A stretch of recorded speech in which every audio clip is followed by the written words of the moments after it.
And we're back. In this episode, we're going to talk about Trump's complicated and rather expensive relationship with the American justice system, the ISIS terrorist attacks in Russia and the broader implications and parallels to that attack, including a bit about the situation in the Middle East, and a strange new virus spreading across the United States. Let's get into it.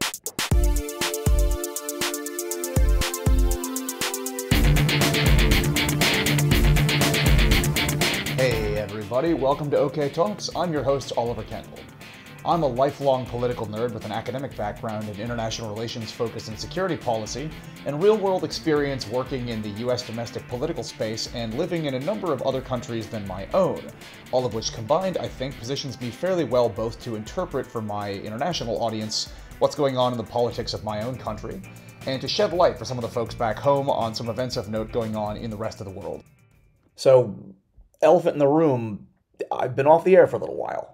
You know, I promised myself that I would never again just disappear without a trace or explanation from OK Talks like I did like 2 years ago.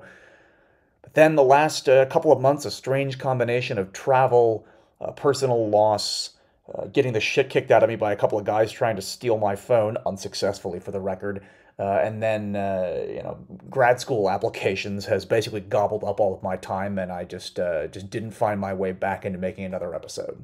The fact that I was off the air these last couple of months as I've been busy reminded me of something else that I've wrestled with in the past, sort of in an ongoing way, and I think actually mentioned maybe once or twice on the show, which is I really need to come up with a model for this podcast that allows me, at least sometimes, to put something together even when I'm swamped. Something that would allow me to do an episode without like many hours going to writing and prep, because, yeah, most of the episodes of this show that are just me, I have researched and then basically written out the entire thing. I've had some folks tell me that they thought that I was a good talker because they've heard the podcast and assumed that I just ad-libbed the whole thing, and I'm super honored that they think that I could actually pull that off the top of my head. But yeah, I will fully admit, at this point in my podcasting career, for lack of a better word, I do tend to write most of it out, and it does take rather a long time to do. So, although I definitely do plan to continue when I can to do those more polished, maybe a little bit more in-depth episodes dealing largely with just one topic, I also need a mechanism to stay consistently on the air when things are busy, or, at times when there are just too many things to comment on at once for me to go fully in-depth with all of them. And what I've come up with is the idea of OK takes. OK takes, that is to say, a couple of more unscripted takes on a couple of different things that have been going on lately. So, and this is the part where you in the audience come in, because obviously there are going to be things that I'll just talk about because I think they're important. But I have also in the past on this show talked about things specifically because people who listen have asked me what I think about them. Either people who know me and reached out some other way, or people who reached out at oktalkspodcast@gmail.com. And I want to just encourage folks who listen to this show to do that. Like, I want to be talking about things that are interesting to the people who consistently listen. So I genuinely do want to hear from you. oktalkspodcast@gmail.com. With all that being said, let's get into the takes that we have from this last week. So, for lack of a smoother transition, I guess, take one. One just spectacularly stupid story to emerge out of American politics over the last couple of weeks, and I guess really kind of came to a head in the last week or so, has been the drama out of the Trump case in Georgia, where he's being tried for having actively attempted to undermine or really falsify the results of the election in that state in 2020. Now, of course, the only thing that actually matters out of this situation in Georgia is the fact that after the 2020 election, Trump called up election officials in that state to tell them, "I need you to find 11,780 votes, which is one more than I need to win." Now, that is the only thing we should be talking about out of this situation in Georgia. But of course it's not.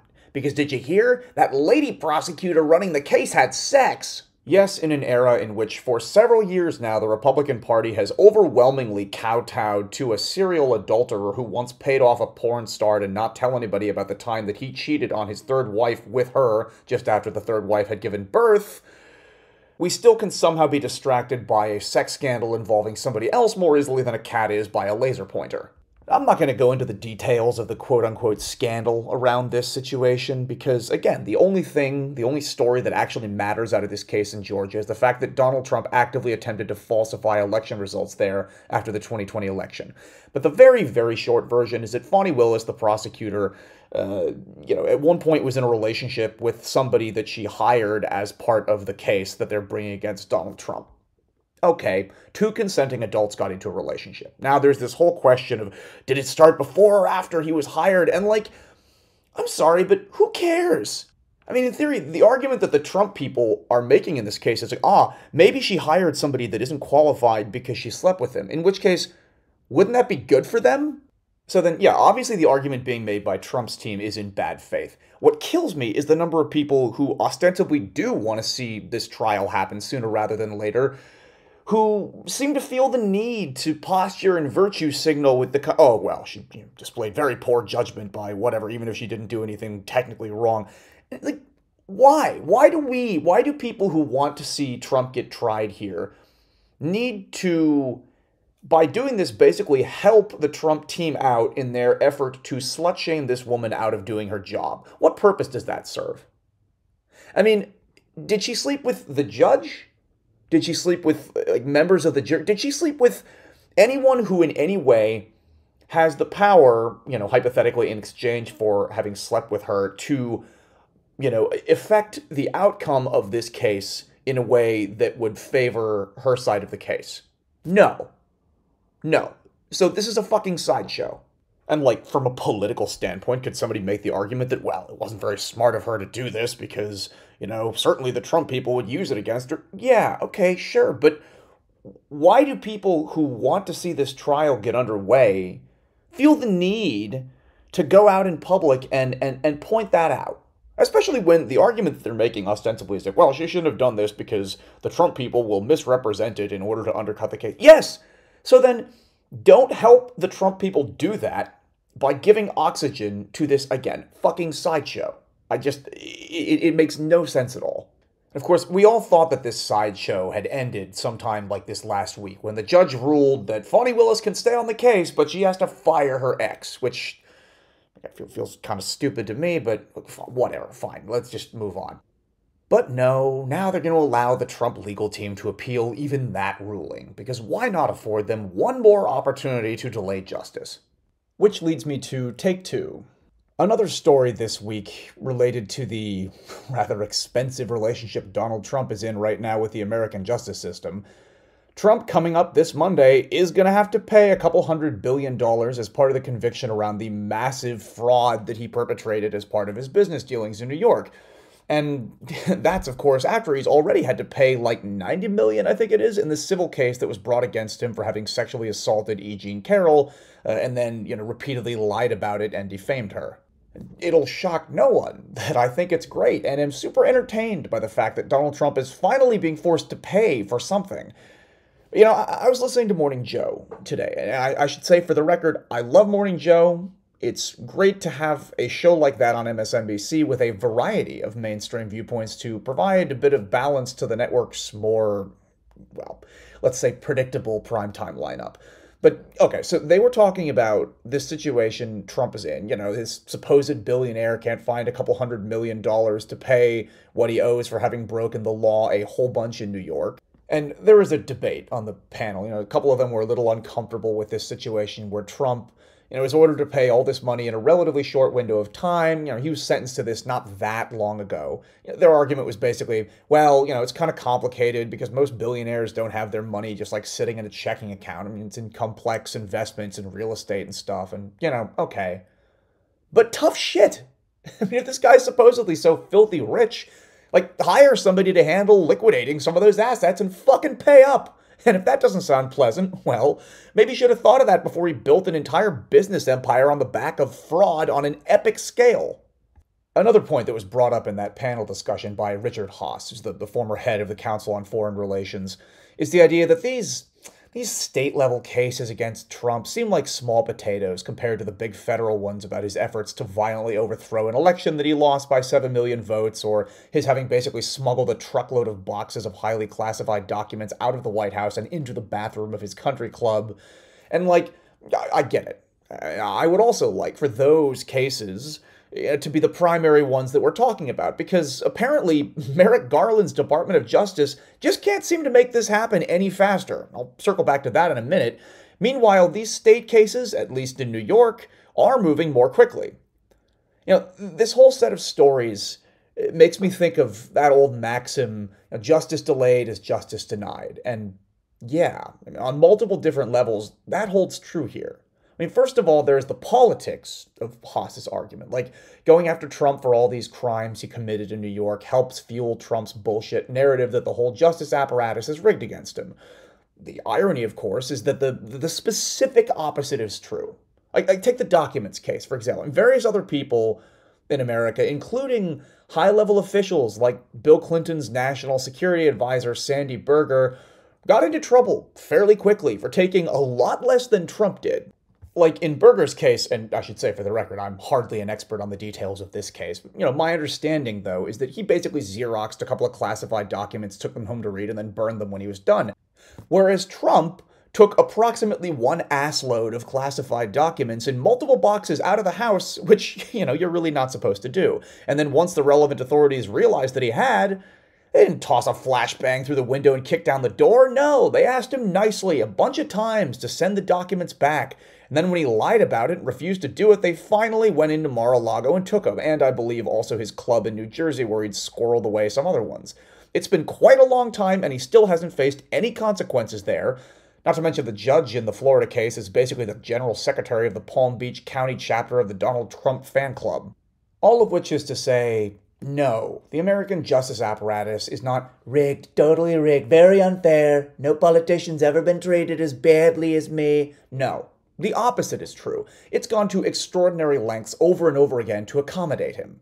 And although I understand Richard Haas's argument about the optics and the possibility that Trump will spin it as him being persecuted, which he does everywhere and always, for me, the mistake New York made wasn't prosecuting Trump now, it was having waited this long. He didn't just commit all of this fraud in New York, over the last 2 years. It's been going on for a while. Why the hell is this the first time he's finally facing consequences for it? Haas is kind of right. The fact that it's happening right now does make it look kind of like, well, when it rains, it pours. But that isn't a product of Donald Trump being a persecuted victim of an overly aggressive justice system. It's that he has, for ages, been the beneficiary of a justice system that is apparently way too reticent to prosecute white-collar crime.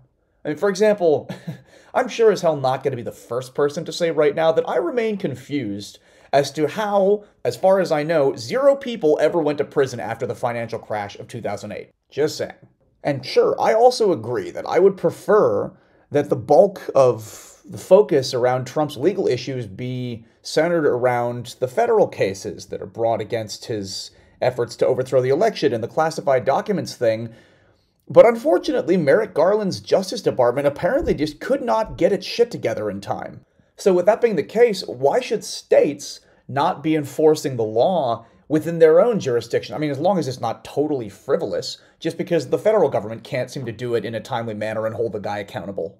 As I pointed out in an earlier episode that I did about Trump finally facing an actual investigation into what he did around January 6th, sure, Congress did something with the January 6th committee, but according to the Washington Post, and I quote, more than a year passed before federal prosecutors and FBI agents embarked on a formal investigation into nonviolent efforts within Trump's orbit to steal the 2020 election, unquote. The Justice Department, the ones who are actually responsible for investigating this sort of thing, more than a year before they did anything besides go after some of the most obvious rioters. Didn't even appoint Jack Smith as special counsel to investigate until 30 months, that is 2.5 years, after the failed coup attempt. I'm sorry, that's just insane. And today, today's not going to be a day where I go on a rant about how very much I wish Joe Biden had chosen somebody else to be the Attorney General. No, there are other things to talk about today. But, if you, like me, wish that more of the focus around Donald Trump's legal issues was going toward the 2 very, very serious federal cases, and think it's insane that this man is going to get to run for president, and Americans are going to be forced to vote on whether or not they want this man to be their president without hearing a judgment in the case about how he attempted to overthrow the last election, or the case in which he stole nuclear secrets and hid them in the bathroom. If you have a problem with that like I do, I understand, and I wish it was different. But don't blame New York. Take it up with Merrick Garland.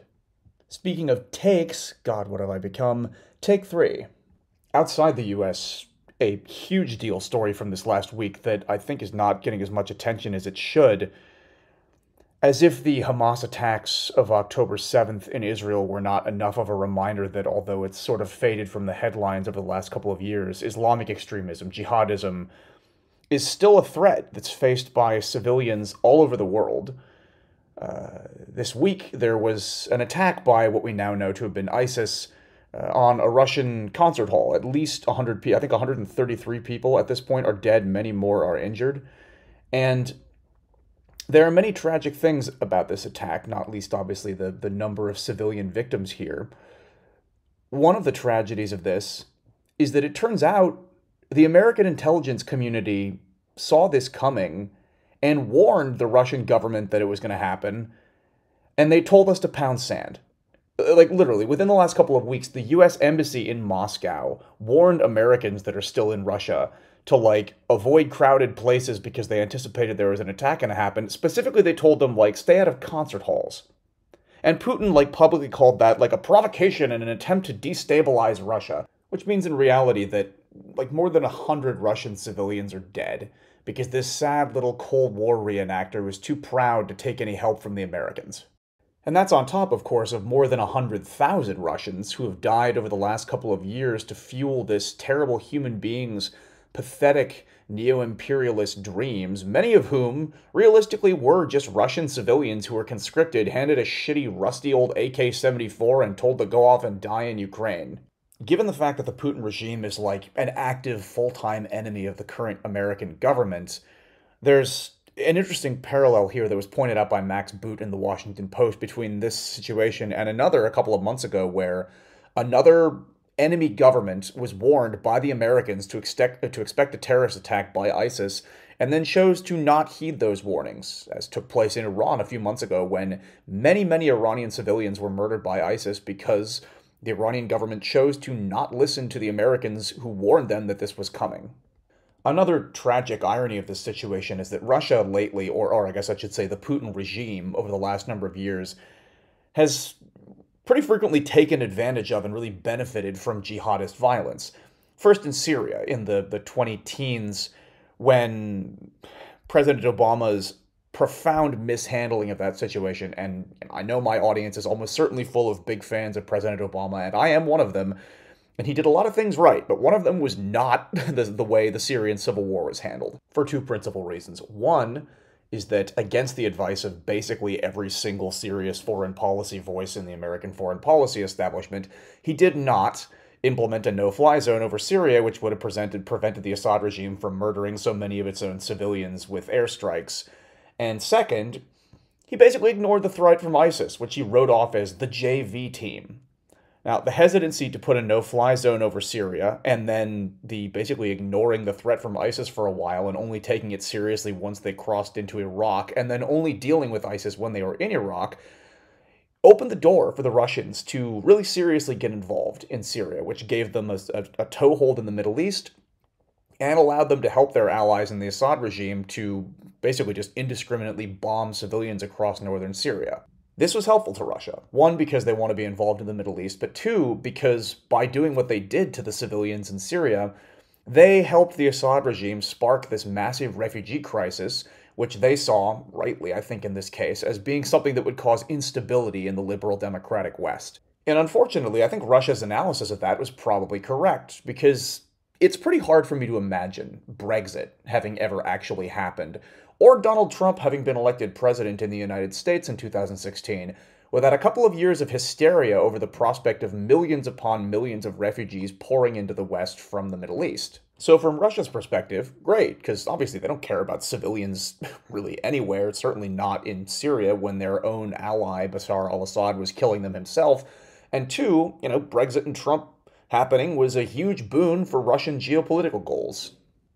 And then more recently, probably no single geopolitical event has been more beneficial to Russia since the beginning of their full-scale invasion of Ukraine than the October 7th Hamas attacks on Israel. because those attacks sparked a giant new war in the Middle East that basically distracted everyone's attention from the multi-year atrocity that Russia has been waging in Ukraine. The October 7th attacks and the war that they sparked have distracted the United States from the situation in Ukraine. As an added benefit, divided the political coalition of Joe Biden, who is the primary thing standing in the way of Russia's stooge, Donald Trump, returning to the Oval Office. So, yeah, Russia, in a lot of ways, over the last couple of years, has geostrategically benefited from attacks carried out by Islamic extremists, which is probably part of the reason why they have continued to maintain a pretty cordial relationship with Hamas and have invited them to Moscow multiple times. Now, I just want to be clear here. None of this analysis should be taken as me saying, ha ha, look, Russia's chickens have come home to roost. I'm not trying to say that. This is a tragedy for the people that were involved. And it's probably going to be a bad thing in another way, which is Putin is already attempting to make this attack somehow about the Ukrainians, as if there wasn't already enough anti-Ukraine sentiment in Russia. That is, of course, absurd, but, Russia's pretty good at information warfare, so.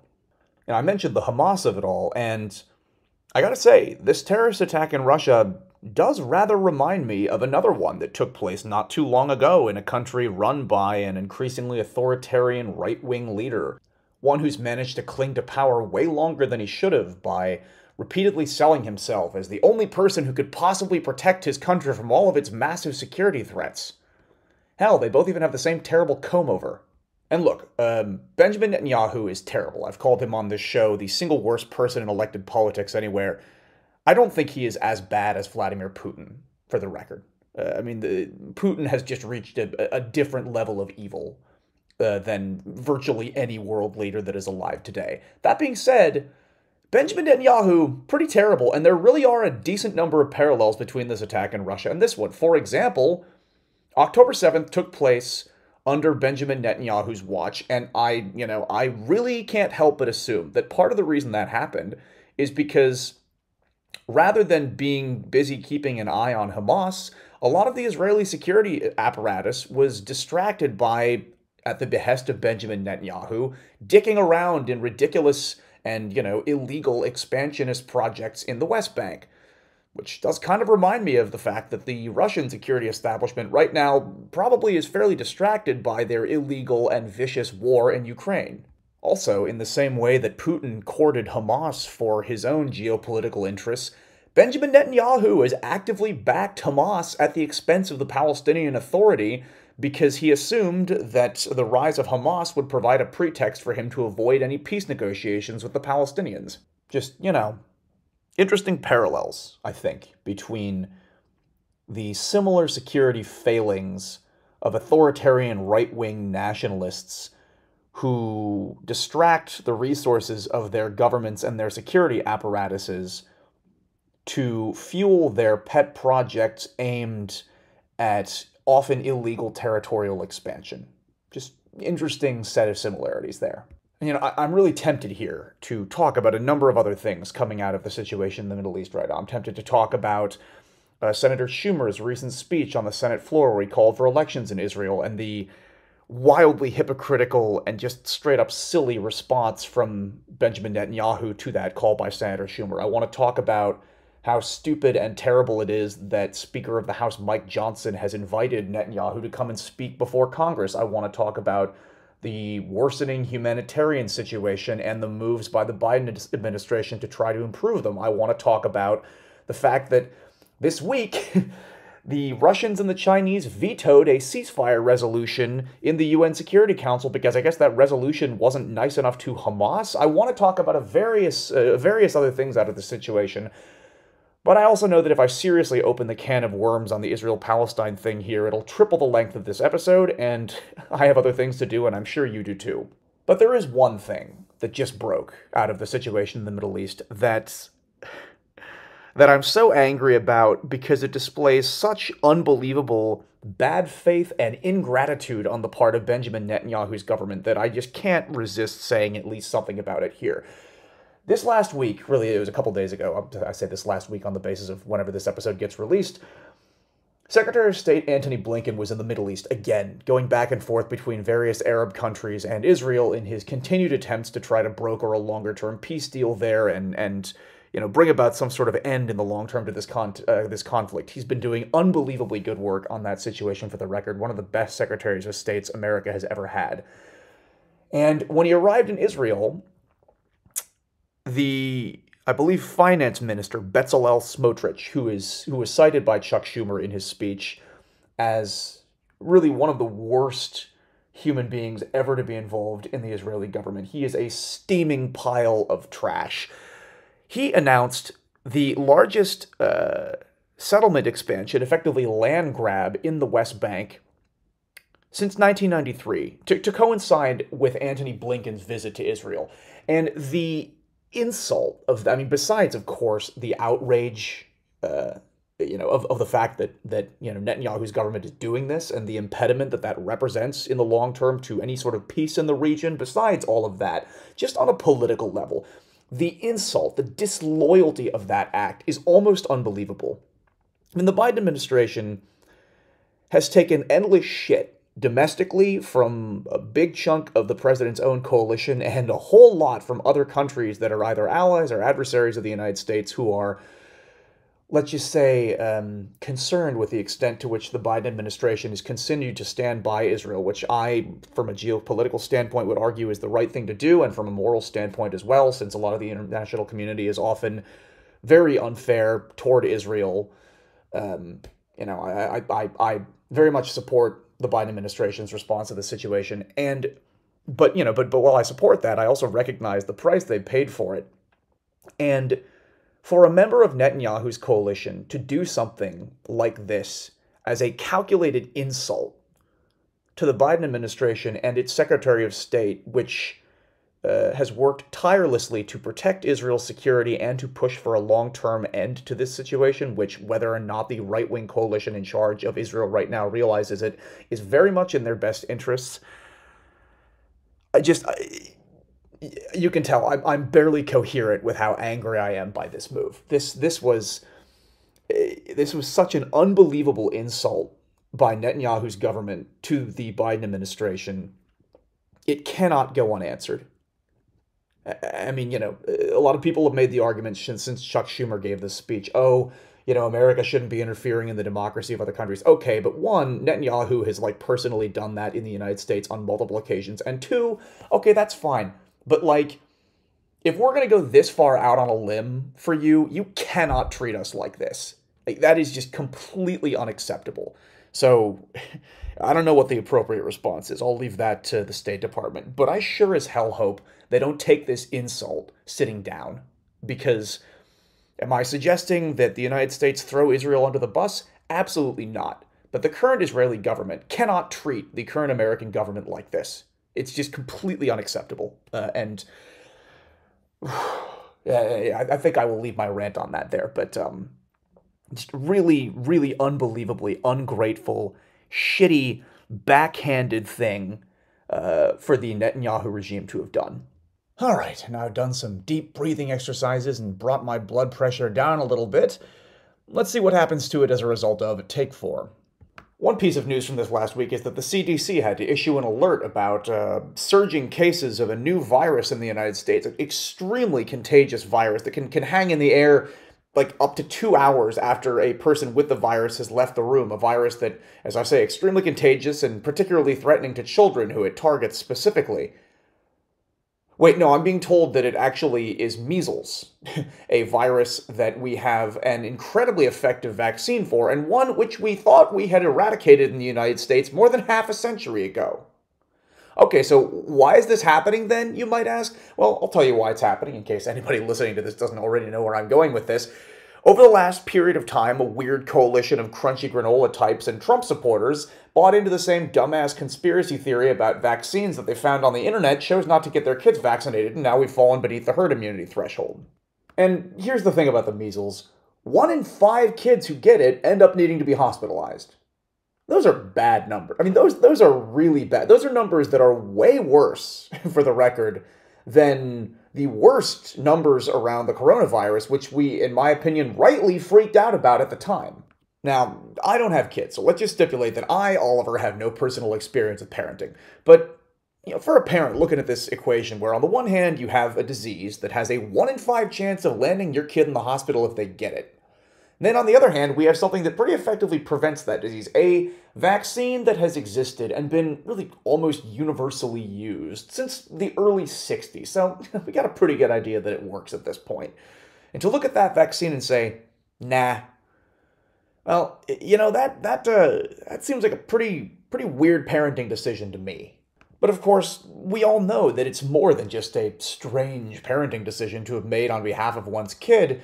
It's an incredibly selfish thing to do when it comes to one's role as a member of a society. Because, of course, I hope that the hypothetical child of the hypothetical parent that I was just rolling my eyes at there doesn't get the measles because they're lucky enough to be surrounded by other people that did get vaccinated.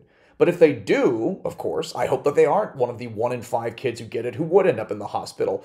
But if they do, well, what are the chances that they're going to give it to somebody else in the hospital? Better than zero. Again, this is a virus that can hang out in the air after someone's been in the room for up to 2 hours. It is incredibly contagious. And of course, also, a vaccine doesn't make somebody 100% immune to a disease. Depending on the level of efficacy of the vaccine, and the measles vaccine, for the record, is very effective, it drastically reduces your chance of getting it, but it doesn't completely eliminate it, and this is why it's so important that almost everybody, if not everybody, ideally, get the thing so that we have herd immunity. Now, maybe somewhere there is somebody who, for some specific medical reason, can't get this particular vaccine, or some other particular vaccine, but that should be figured out with doctors on a case-by-case basis. And look, I know there's a lot of people who genuinely don't fully understand this issue or struggle with it and really just want the best for their kids. I want to be understanding. But at the end of the day, just refusing to take a pretty basic public health measure that, like every epidemiologist on Earth is begging you to take, I'm sorry, is just selfish. One of the weird things about this is that until fairly recently, this whole fringe anti-vaccine phenomenon in the United States was certainly not something that you could throw at the feet of the political right, necessarily. I mean, you were a lot more likely to find somebody who didn't vaccinate their kids in a Whole Foods parking lot than at a trucker rally. And this is one of the great tragedies of Donald Trump's mishandling of the COVID vaccine. So I'd find a way to bash Trump with this, which is that the coronavirus, in some ways, a once-in-a-century pandemic for which we came up with really effective vaccines unbelievably quickly, you might even say at warp speed. That virus represented, that serious public health challenge represented a real opportunity to remind the public, I would say, of the importance of collective public health action like getting vaccinated against things for which we have a vaccine. But Donald Trump blew that chance. Because for his own political purposes, he ended up finding it more personally convenient to politicize the virus. And although he initially pushed vaccine stuff because he wanted to be able to take credit for it, as soon as it became clear that he was going to be unable to use the vaccines for his own political purposes for the 2020 election, he really didn't do anything to encourage his cult-like followers to get the vaccine. And when he noticed that doing anything favorable to them resulted in some of the weird conspiracy theorists who supported him not being happy about it, he didn't bother to tell them they were wrong, which is how we got famous germaphobe Donald Trump presiding not just over the unchecked spread of the coronavirus, but over the spread of anti-vaccine sentiment into the political right in America, where it really previously had not been as much of a problem as it is now. Alright, that's it for this episode of OK Talks. If you like the show and want to make sure not to miss the next episode, be sure to follow on whatever platform you listen or shoot me an email at oktalkspodcast@gmail.com to be added to the email list. Also, I want to be sure to reiterate what I said at the top. Please, really do, feel free to reach out at that email address if there's a particular topic you'd like my take on or you have any other sort of idea for the show. I can't promise I'll always be able to answer or necessarily very quickly, but I mean it. I would love to hear from you. oktalkspodcast@gmail.com. If you really want to do me a solid, please do go ahead and share the show with anybody you think might get something out of it. To anybody who already has, thanks. To anybody who will, thanks in advance. Thanks as always to Nate Wright for having designed the podcast artwork, and to everyone else for listening.